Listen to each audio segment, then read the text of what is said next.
and go throughout the state and just tell people all about this, be very structured, and she got it going in all the schools. So how to set up for the site coordinators and just everything about the whole program.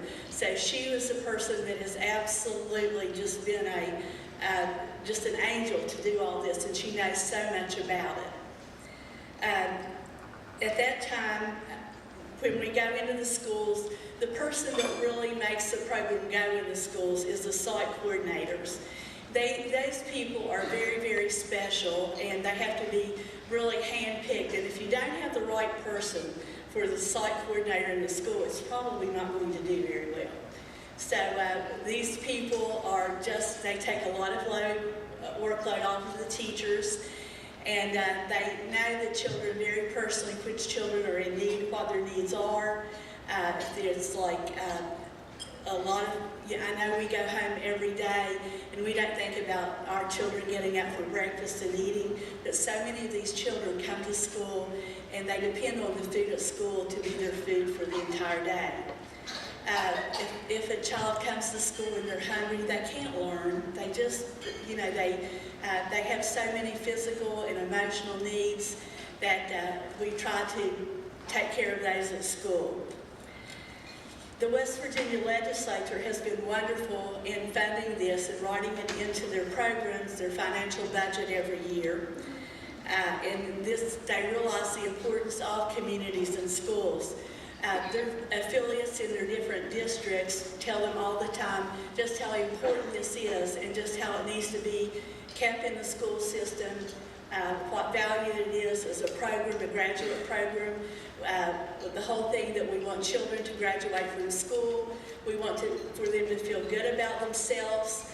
We want them to be able to hold their head high and proud, do what they want to in life. If they want to be a teacher, a doctor, a barber, any kind of technical school training, this is so available for children right now, and that's what we're trying to do, and to know that they have the support of all of us in the communities and schools, and we will help them be a successful, thriving human being after they graduate from high school.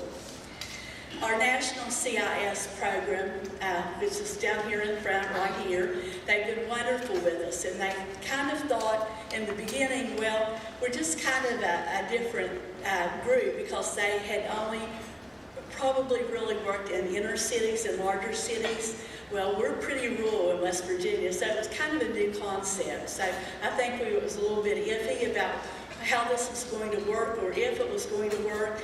Well, it has just blown the doors out. I mean, it is just great, and we're just so happy about it. Our staff in Charleston, Vicki and Jocelyn, Randall Reed-Smith, Deborah's here.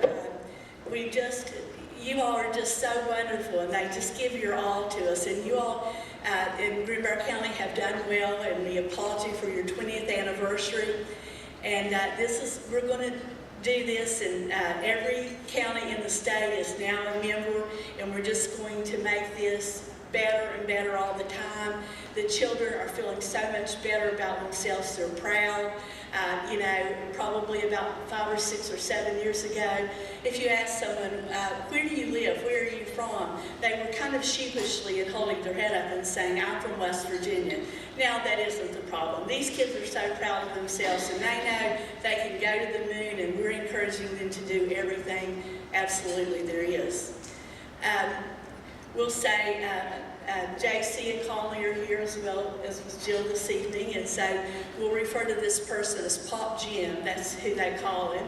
So Pop Jim has just been a great supporter of this program that we're having. He has donated his entire salary from day one to this program. The legislature is backing this, and it's written in the budget that it's going to stay in there. And so, Cynthia, when she goes to the different counties, there's like a rate, a schedule that depends on the funding and everything, so everybody is eligible for funding, and we want people to be supportive of themselves and do well and try to be independent and do as much as you can for yourselves. Well, we want to remember that we want to, after today, We're only in this office about 5 more months. During this time, let's pull the rope together. Let's keep doing and working as hard as we can, and we're going to keep doing this. It's going to be around a long, long time. And again, we commend Greenbrier County for your excellent work and all the things that you do for the children. Thank you.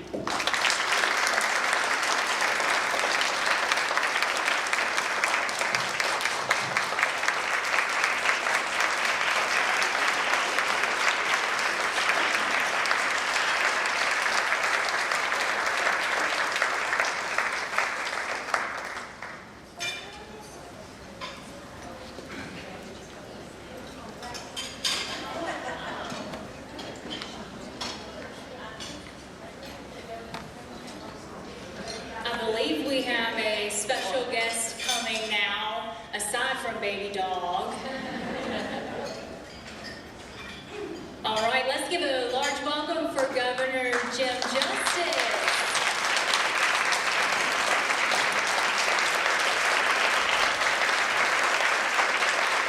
Y'all sit down, please sit.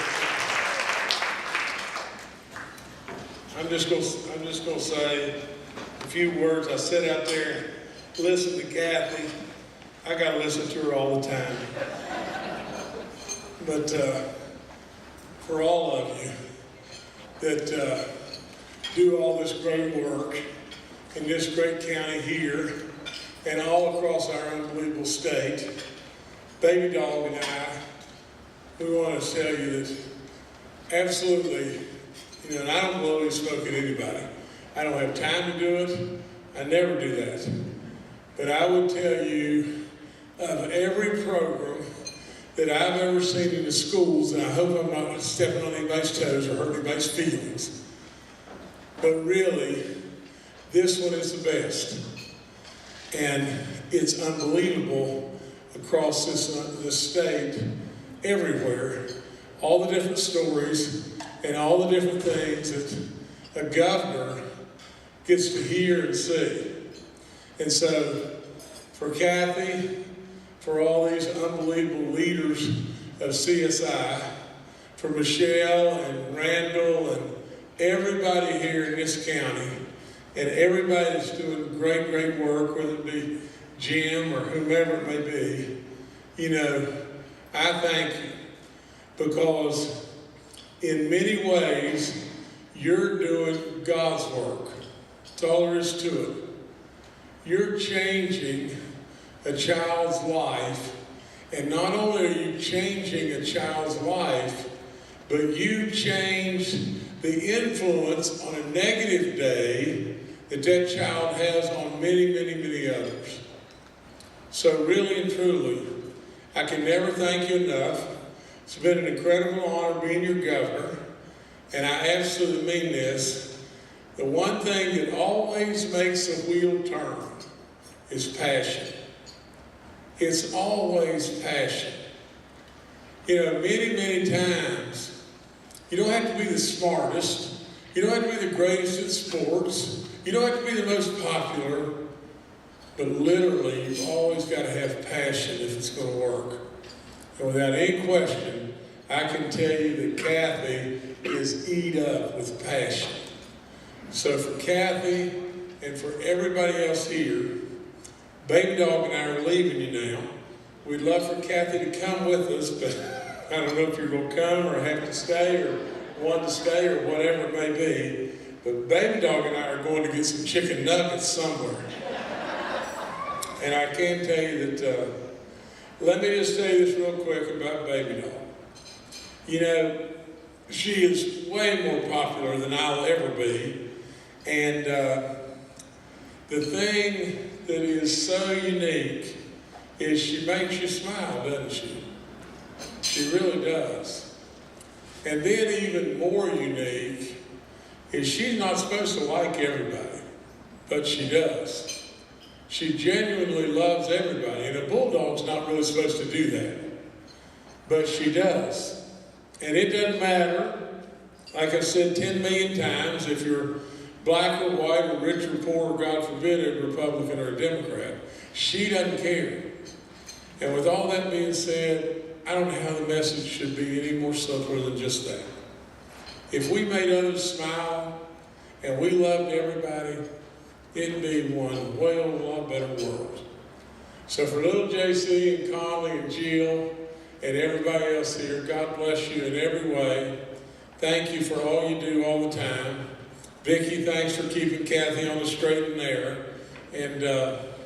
And just remember this, while at Marshall with Kathy with her hair down below her waist, in the middle of the winter, there was a fellow, Gary Dean and I, that went fishing together on 12 Pole Creek in the dead middle of the winter, and it was so gloom and cold, it was unbelievable. You may think this is such an innocent, kind, beautiful person in Kathy.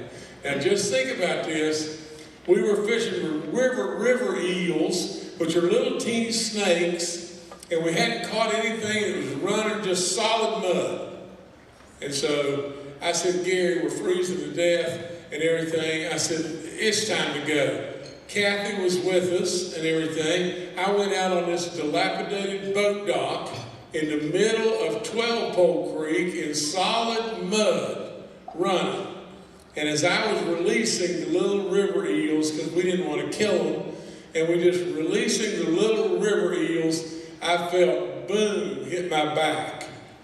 And as I was going head first into 12 Pole Creek, honest to goodness, and I was, because this beautiful little, kind, beautiful lady had shoved me into 12 Pole Creek, head first, and as I was going in, I just threw my hand back like that. I had no idea what I had a hold of, and as I hit the water, I had Kathy's hair. And she went 3 feet further out than I went. And then the first words I heard was, "Save me, Jim, I can't swim." So nevertheless, she, don't let that innocence fool you, but Kathy is a passionate, loving, beautiful person that truly, truly loves what y'all are doing and what all of you've done. So God bless you. Thank you. I'm leaving you guys.